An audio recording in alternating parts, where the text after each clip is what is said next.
നമസ്കാരം. പൊങ്ങച്ച കാഴ്ചകളുടെ ഒരാഴ്ചക്കാലമായിരുന്നു പിന്നിട്ടത്.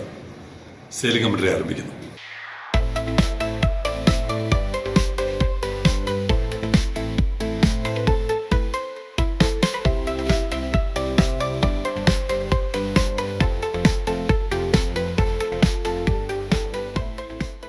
കഴിഞ്ഞ ഒരാഴ്ചക്കാലം ഞാനൊരു സ്കൂട്ടറിൽ യാത്ര ചെയ്യുകയായിരുന്നു. അപ്പോൾ സ്കൂട്ടറിൽ യാത്ര ചെയ്യുമ്പോൾ എന്താണ് ഏറ്റവും വലിയ ഒരു സാധ്യത? ട്രാൻസ്പോർട്ട് ബസ്സുകളുടെ പിന്നിൽ എന്താണ് എഴുതിയിരിക്കുന്നതെന്ന് വായിക്കാൻ പറ്റും. പിന്നിലും വശങ്ങളിലുമൊക്കെ ഏറ്റവും അത്ഭുതപ്പെടുത്തുന്ന പ്രചരണമാണ്. ഓടി നേടി, KSRTC വരെ ലാഭത്തിലായെന്ന് എഴുതി വെച്ചിരിക്കുകയാണ്. വല്ലാത്ത ചങ്കൂറ്റമാണ് ഇങ്ങനെയൊക്കെ എഴുതി വെച്ച് ജനങ്ങളെ കബളിപ്പിക്കാൻ. 10 കൊല്ലത്തെ മലിനീകരണ നിയന്ത്രണ ലോക മാതൃക വേറൊരെണ്ണമാണ്. മാലിന്യ സംസ്കരണത്തിൽ കഴിഞ്ഞ 10 കൊല്ലമായി നടത്തിയിട്ടുള്ള ലോക മാതൃക ഇവിടെ നാറിയിട്ട് നടക്കാൻ വയ്യ. ലോകപ്രശസ്തമായ ആമ ഇഴഞ്ചാൻ തോടുണ്ടല്ലോ. കേന്ദ്രത്തിന്റെ ആമ വളർത്തലും ഇവിടുത്തെ ആമ ഇഴഞ്ചാനും. ഇങ്ങനെയുള്ള ഒരു നാടിനെ കുറിച്ചാണ് എഴുതിയിരിക്കുന്നത്. ലോക മാതൃക 10 വർഷമായി സൃഷ്ടിച്ചു എന്ന്. ഈ ബഡായി പറയുന്നതിന് ഇനി അതിനെന്താണ് വിശേഷിപ്പിക്കേണ്ടതെന്ന് എനിക്കറിയില്ല. എന്തായാലും മെയ് മാസം വരെ സഹിച്ചാൽ മതിയല്ലോ ഈ ബഡായിയൊക്കെ. ഇത് പറയാൻ കാരണം ലോകത്ത് സംഭവിക്കുന്ന കാര്യങ്ങളെ കുറിച്ച് കൂടി നമ്മൾ കുറച്ച് മനസ്സിലാക്കണം. അതിനിടയ്ക്ക് നമ്മുടെ TRVL കണ്ടെയ്നർ കൊണ്ടുവരാൻ കാത്തിരുന്ന ആ ചെറുപ്പക്കാരന്റെ കണ്ടെയ്നർ ഷാങ്ഹായിൽ നിന്ന് പുറപ്പെട്ടു. ഷാങ്ഹായ് കൊച്ചിയാണ്. നേരത്തെ ഞാൻ പറഞ്ഞല്ലോ ഏത് തുറമുഖമാണ് വരുന്നത് ഏതാണെന്ന് അറിയില്ല. ഇപ്പോൾ അത് വ്യക്തമായി. ഷാങ്ഹായിൽ നിന്ന് കൊച്ചിയിലോട്ടാണ് വരുന്നത്. അങ്ങനെയാണ് എഴുതിയിരിക്കുന്നത്. ഷാങ്ഹായ് കൊച്ചി 22 ദിവസം. നിലവിലുള്ളത് 22 ദിവസം. അപ്പൊ ഞാൻ പരിശോധിച്ചു. കപ്പലിന്റെ പേരൊക്കെ ഉണ്ട്. ഞാൻ കപ്പലിന്റെ പേരൊന്നും പറയുന്നില്ല, അത് നമ്മുടെ ഒരു നയമാണ്. കപ്പലിന്റെ പേര് വെച്ച് പരിശോധിച്ചപ്പോൾ നേരെ പോകുന്നത് നിങ്ബോയിലോട്ടാണ്. ഷാങ്ഹായിന്ന് നിങ്ബോ. ഇനി നിങ്ബോയിൽ പോയിട്ട് അറിയാം ഇനി അടുത്ത തുറമുഖം ഏതാണെന്ന്. എന്തായാലും 22 ദിവസമാണ് ഇപ്പോൾ പറഞ്ഞിരിക്കുന്നത്. അവിടെ എത്തുന്ന വിവരവും കൃത്യമായി സെയിലിംഗ് കമന്ററി ട്രാക്ക് ചെയ്ത് വിവരം അറിയിക്കാം. ഇവിടെ TRVയിൽ നിന്ന് നിങ്ബോ, നാൻഷ, ടിയാൻജിൻ, ഷെക്കോൺ, ചൈനയിലെ മിക്കവാറും തുറമുഖങ്ങളിലോട്ട് നേരിട്ട് കണക്ഷൻ ഉണ്ട്. ഇപ്പോൾ 10 ദിവസമാണ്, പരമാവധി 10 ദിവസം. ഇവിടെ ഇപ്പൊ തന്നെ 22 ദിവസം എന്ന് പറഞ്ഞിട്ടുണ്ട്. ഇനി വരുന്നത് എപ്പോഴാണെന്ന് അറിയാം. എന്തായാലും ആ തിരുവനന്തപുരത്തെ ചെറുപ്പക്കാരന്റെ കണ്ടെയ്നർ നമ്മുടെ മുമ്പിലൂടെ തന്നെ കടന്നു പോകുന്ന കാഴ്ച. എവിടെയാണ് ട്രാൻസ്ഷിപ്മെന്റ്? അതും ഇനി കണ്ടുപിടിക്കേണ്ടിയിരിക്കുന്നു. സിംഗപ്പൂരാണോ, പോർട്ട്ലാൻഡ് ആണോ, കൊളംബോയാണോ, എവിടെയാണ് ട്രാൻസ്ഷിപ്മെന്റ്? അതും നമ്മൾ കണ്ടുപിടിച്ച് സെയിലിംഗ് കമന്ററി റിപ്പോർട്ട് ചെയ്യാം. അങ്ങനെ ഒരു കാഴ്ചയാണ് ട്രാൻസ്പോർട്ട് ബസിന്റെയൊക്കെ പിന്നാലെ നടക്കുന്നതിനിടയിൽ ഈ ദിവസങ്ങളിൽ കണ്ടെത്തിയ മറ്റൊരു കാഴ്ച.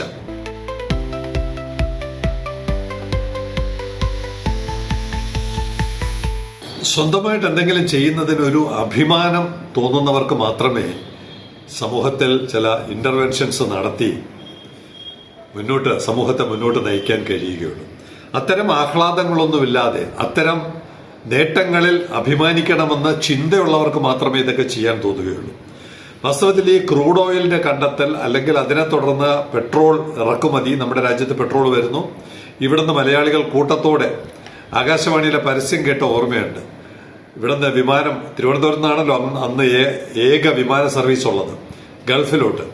അപ്പൊ അവിടെയുള്ള റിയാദ്, ജദ്ദ, ഖത്തർ, ദമാം, ഇതെല്ലാം പുതിയ പുതിയ പേരുകൾ നമ്മൾ അന്ന് ആദ്യമായിട്ട് കേൾക്കുകയാണ്. റേഡിയോ പരസ്യത്തിലാണ് വരുന്നത്. ആഴ്ചയിൽ ഇന്ന ദിവസം വിമാനം എന്നൊക്കെ പറയുന്ന തരത്തിൽ. അപ്പോ OPEC എന്ന് പറയുന്ന ഒരു കൂട്ടായ്മയെ കുറിച്ചും കോളേജിൽ പഠിക്കുന്ന കാലമാണെന്ന് തോന്നുന്നു പഠിക്കാനിട വന്നു. Organisation of petroleum exporting countries. ഒന്നാം തരം ലോഗോയാണ് OPECന്റെ. അന്നും ഇന്നും ഹൃദയത്തിൽ പതിഞ്ഞ ഒരു ലോഗോ. അപ്പോ നമ്മൾ നോക്കുമ്പോൾ നമുക്ക് ഈ OPECലൊന്നും പങ്കെടുക്കാൻ നമുക്ക് കഴിയുന്നില്ല. കാരണം നമുക്ക് പെട്രോളോ ഓയിലോ ഒന്നും എക്സ്പോർട്ട് ചെയ്യാൻ പറ്റുന്നില്ല. അപ്പോഴാണ് ഈ മെത്തനോൾ എന്ന് പറയുന്ന ഇന്ധനം, അതിന്റെ സാധ്യത പഠിക്കുമ്പോഴൊക്കെ എനിക്ക് തോന്നിയിട്ടുള്ളത്, നമ്മളും പെട്രോൾ അല്ലെങ്കിൽ ഇന്ധനം എക്സ്പോർട്ട് ചെയ്യാൻ കഴിയുന്ന ഒരു രാജ്യമായി മാറുന്നു, അല്ലെങ്കിൽ ഒരു സംസ്ഥാനമായി മാറുന്നു എന്ന് പറയുന്നത് ഒരു വല്ലാത്ത അഭിമാനവും അഭിനിവേശവുമായി എനിക്ക് തോന്നിയിട്ടുണ്ട്. പക്ഷെ അതിവിടെ ഭരിക്കുന്ന ഒരു പഞ്ചായത്ത് പ്രസിഡന്റിന് പോലും അങ്ങനെ ഒരു അഭിനിവേശം തോന്നുന്നില്ല. അതാണ് ഞാൻ പറഞ്ഞത്, ഒരു കാര്യം ചെയ്യാൻ കഴിയുന്നു എന്നുള്ളത് അഭിമാനവും അഭിനിവേശവുമായി കൊണ്ടു നടക്കുന്നവർക്ക് മാത്രമേ അതിലൊക്കെ വലിയ പ്രത്യേകതകൾ കണ്ടെത്താൻ പറ്റുകയുള്ളൂ. ഇന്നലത്തെ മെത്തനോൾ ഉൽപാദന കഥ നമ്മുടെ തൂത്തുക്കുടി പോർട്ട് അവിടെ ചെയ്യാൻ പോകുന്നത് കണ്ടിട്ട് എന്റെ സുഹൃത്ത് സെയിലിംഗ് കമന്ററിയുടെ പ്രേക്ഷകനും ജനപക്ഷം തുടക്കം മുതലേ തുറമുഖത്തിന് വേണ്ടി പ്രവർത്തിച്ചിട്ടുള്ള കൊല്ലം സ്വദേശി ആന്റണി ജോൺ 2 ഓഡിയോ ക്ലിപ്പ് അയച്ചു തന്നു. അദ്ദേഹം സ്വന്തമായിട്ട് അങ്ങ് പ്രവർത്തിക്കുകയാണ്. ഇതെന്തുകൊണ്ട് ഇവിടുത്തെ ഭരണാധികാരികൾക്ക് തോന്നുന്നു മനസ്സിലാവുന്നില്ല.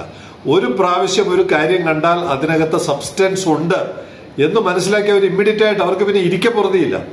അദ്ദേഹത്തിന്റെ ശ്രീ ആന്റണി ജോണിന്റെ ഓഡിയോ നമുക്ക് കേൾക്കാം. ഇല്ല സാറേ, നമുക്ക് പല വഴികളിൽ ശ്രമിക്കാം. ഞാൻ സാറിൻ്റെ ഇന്നത്തെ വീഡിയോ പിന്നെ 2 കോർപ്പറേഷനിലേക്ക് ഞാനത് ഫോർവേഡ് ചെയ്യുക മാത്രമല്ല, ഞാൻ കൊല്ലം കോർപ്പറേഷനിലേക്ക് എനിക്ക് പരിചയമുള്ള 2 കൗൺസിലർമാർക്ക് ഇത് അയച്ചു കൊടുത്തു. എന്നിട്ട് എൻ്റെ വോയിസ് മെസ്സേജ് അയച്ചു. പിന്നെ കൊല്ലം കോർപ്പറേഷൻ മേയറെ ഞാൻ നമ്പർ എടുത്തു വിളിച്ചു. അദ്ദേഹമായിട്ട് നേരിട്ട് ഞാൻ സംസാരിച്ചു. എന്നിട്ട് അദ്ദേഹത്തിന് ഈ വീഡിയോ അയച്ചു കൊടുത്തു. ഞാൻ പറഞ്ഞു, ഇതിനെക്കുറിച്ച് എന്തെങ്കിലും ഡീറ്റെയിൽസ് വേണമെങ്കിൽ എന്നെ കോൺടാക്ട് ചെയ്താൽ മതി, നമുക്ക് എല്ലാ സഹായവും ചെയ്യാമെന്ന് പറഞ്ഞു. അതേപോലെ എറണാകുളം കോർപ്പറേഷനിലെ എൻ്റെ ഒരു ബന്ധു ഡോക്ടർ ഹെൻറി ഓസ്റ്റിൻ്റെ ഗ്രാൻഡ് സൺ അവിടുത്തെ കോർപ്പറേഷനിലെ ഒരു കൗൺസിലറാണ്. അപ്പം ഞാൻ അദ്ദേഹമായിട്ടും സംസാരിച്ചു. വന്നിട്ട് ഈ വീഡിയോ അയച്ചു കൊടുത്തു. ഇത് ഇംപ്ലിമെന്റ് ചെയ്യുകയാണെങ്കിൽ എന്തെങ്കിലും ഹെൽപ്പ് വേണമെന്നുണ്ടെങ്കിൽ എന്നെ കോൺടാക്ട് ചെയ്താൽ മതി എന്ന് ഞാൻ പറഞ്ഞിട്ടുണ്ട്. എവിടെയൊക്കെയാണ് കൊല്ലം കോർപ്പറേഷൻ, കൊച്ചി കോർപ്പറേഷൻ തുടങ്ങിയ അദ്ദേഹത്തിന് അറിയിക്കാൻ പറ്റുന്ന എല്ലായിടത്തും അറിയിക്കുകയും അതൊരു മിഷനായിട്ട് ഏറ്റെടുക്കണമെന്ന് അദ്ദേഹത്തിന് തോന്നുകയും ചെയ്യുന്നു.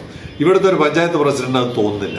അപ്പോൾ ഈ രാഷ്ട്രീയത്തിൽ നിൽക്കുന്നവരുടെ പരിശോധിക്കണം, അവരുടെ തലകളൊന്ന് പരിശോധിക്കണം. സാധാരണക്കാർ ഇതിലെല്ലാം അഭിമാനം കൊള്ളുകയും അഭിനിവേശത്തോടെ പ്രവർത്തിക്കുകയും ചെയ്യുമ്പോൾ ഈ ഇലക്ഷനിൽ നിൽക്കുകയും തെരഞ്ഞെടുക്കപ്പെടുകയും ചെയ്യുന്നവർക്ക് ഇതൊന്നും ചുക്കാണോ ചുണ്ണാമ്പാണോ എന്ന് പോലും തിരിച്ചറിയാൻ കഴിയുന്നില്ല.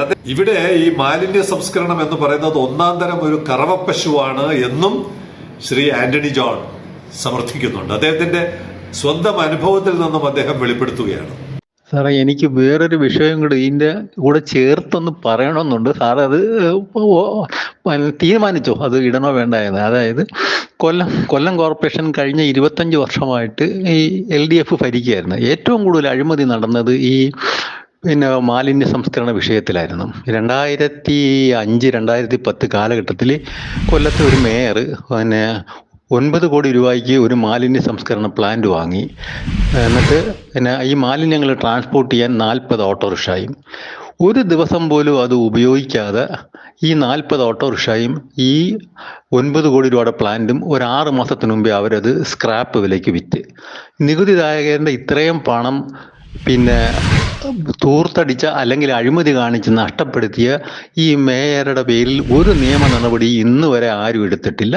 എന്ന് മാത്രമല്ല, മാറി വന്ന ഓരോ കോർപ്പറേഷൻ ഭരണസമിതികൾക്കും ഈ 25 വർഷത്തിനുള്ളിൽ അവരുടെ ഏറ്റവും വലിയ കറവപ്പശുവായിരുന്നു ഈ മാലിന്യ സംസ്കരണം. അപ്പം ഇത് ഈ കോർപ്പറേഷനുകളുടെ ഒരു കറവപ്പശുവാണ് മാലിന്യ സംസ്കരണം എന്ന് പറയുന്നത്.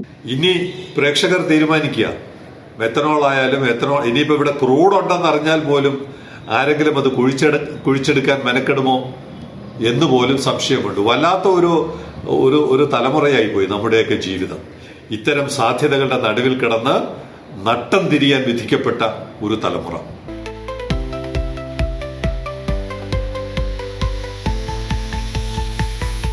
ഏറ്റവും ഒടുവിൽ നമ്മൾ നട്ടം തിരിയുന്നത് പോസ്റ്റ് കാർഡ് വെച്ചിട്ടാണ്. എന്റെ 2-3 സുഹൃത്തുക്കൾ, ശ്രീ അഗസ്റ്റിൻ പുതുക്കുറിച്ചി തലസ്ഥാനത്തെ, രാജേന്ദ്ര ബാബു എനിക്ക് നേരിട്ട് കൊണ്ട് പോസ്റ്റ് കാർഡ് വാങ്ങിക്കൊണ്ട് തന്നു. ചിലർ ഗിരീഷിനെ പോലുള്ളവർ വാങ്ങി സ്വന്തമായിട്ട് തന്നെ എഴുതാൻ തീരുമാനിക്കുന്നു. രാജേന്ദ്ര ബാബു വെച്ച ഒരു നിർദ്ദേശം, ഇത് നമ്മൾ കുറച്ചുപേരിൽ മാത്രം ഒതുങ്ങി നിൽക്കരുത്, സ്കൂളുകൾ വഴി, നമ്മുടെ കുട്ടികൾ വഴി, പുതിയ തലമുറ വഴി പ്രധാനമന്ത്രിക്ക് എഴുതുന്ന ഒരു പ്രവർത്തനത്തിന് കൂടി തുടക്കമിടണമെന്ന് അദ്ദേഹം ആവശ്യപ്പെട്ടു. ആർക്കെങ്കിലും ടീച്ചർമാർ, നമ്മുടെ പ്രേക്ഷകരായിട്ട് ടീച്ചർമാരുണ്ടെങ്കിൽ, അല്ലെങ്കിൽ ടീച്ചർമാരെ അറിയുന്നവരുണ്ടെങ്കിൽ ഈ കുട്ടികളെ കൊണ്ട് ഇത് എഴുതിക്കുന്നതിന്റെ സാധ്യത കൂടി നമ്മളൊന്ന് പരിശോധിക്കേണ്ടതാണ്. എന്തായാലും കത്തെഴുത്ത് അഭംഗുരം തുടരുന്നു. എന്റേതും പോസ്റ്റ് ചെയ്യാൻ വെച്ചിരിക്കുകയാണ് കത്തുകൾ. അപ്പൊ ഇത് നമുക്കൊരു ക്യാമ്പയിനായിട്ട് ഇത്തരം സാധ്യതകളെല്ലാം ഉപയോഗപ്പെടുത്തുന്നവരെ നമുക്ക് നമ്മളാൽ കഴിയുന്ന പ്രവർത്തനങ്ങൾ, നട്ടം തിരിയൽ പ്രവർത്തനങ്ങൾ നടത്തിക്കൊണ്ടിരിക്കാം. ഒടുവിൽ എനിക്ക് ശ്രീ റാന്നിയിലെ സക്കറിയ സാർ ഒരാളുടെ ഫോട്ടോ അയച്ചു തന്നു. ഞാൻ നോക്കുമ്പോൾ MJ കുര്യൻ അത് എഴുതിയിരുന്നു. തൂത്തുക്കുടി പോർട്ടിന്റെ മുൻ ചെയർമാൻ നിര്യാതനായി. ഒരു നിമിഷം വല്ലാത്ത വിഷമം തോന്നി. വളരെ വൈകിയാണ് അദ്ദേഹവുമായി പരിചയപ്പെട്ടത്. പക്ഷേ നമ്മുടെ തുറമുഖത്തിന്റെ കാര്യത്തിൽ TRVയുടെ കാര്യത്തിൽ വലിയ താല്പര്യമാണ്. കാരണം അദ്ദേഹം കപ്പൽ മേഖലയിൽ നിൽക്കുന്ന ഒരാളായതുകൊണ്ട് അദ്ദേഹത്തിന് തൂത്തുക്കുടി പോർട്ട് എന്താണെന്നും TRV എന്താണെന്നും വളരെ വ്യക്തമായിട്ട് അറിയാം. ഇടയ്ക്കിടയ്ക്ക് എന്നെ വിളിക്കാറുണ്ട്. എനിക്കൊരു ലേഖനവും അയച്ചു തന്നു. വിമാക്ക് ഒരു സ്മരണിക പ്രസിദ്ധീകരിക്കാൻ പോകുന്നു എന്ന് അദ്ദേഹത്തോട് പറഞ്ഞപ്പോൾ അദ്ദേഹത്തിന്റെ വീക്ഷണം, TRVയെ കുറിച്ചുള്ള വീക്ഷണവും അദ്ദേഹത്തിന്റെ അനുഭവം വെച്ചുകൊണ്ട് ഒരു ആർട്ടിക്കിൾ എഴുതി തന്നു. പക്ഷേ നമ്മുടെ സ്മരണിക പുറത്തിറക്കാൻ കഴിഞ്ഞിട്ടില്ല. എന്തായാലും നല്ലൊരു സുഹൃത്ത്, TRVയുടെ പ്രവർത്തനത്തിൽ വളരെയധികം പ്രതീക്ഷകളുള്ള, ഇവിടെ വിസിൽ എന്ത് ചെയ്യുകയാണെന്ന് അദ്ദേഹം ഇടയ്ക്കിടയ്ക്ക് എന്നോട് ചോദിക്കാറുണ്ടായിരുന്നു. ഈ ഗേറ്റ് തുറക്കാത്തതും കപ്പലുകൾ വൈകുന്നതും അഖിതേത അറസ്റ്റ് ചെയ്യപ്പെട്ട് കിടക്കുന്നതും ഒക്കെ അദ്ദേഹത്തിന് വലിയ വേദന ഉളവാക്കിയ കാര്യമാണ്. എന്തായാലും TRVയുടെ പുരോഗതിയിൽ, വളർച്ചയിൽ വലിയ താല്പര്യം കാണിച്ച ഒരാൾ കൂടി നമ്മളിൽ നിന്ന് വിട്ടുപിരിഞ്ഞു പോയി.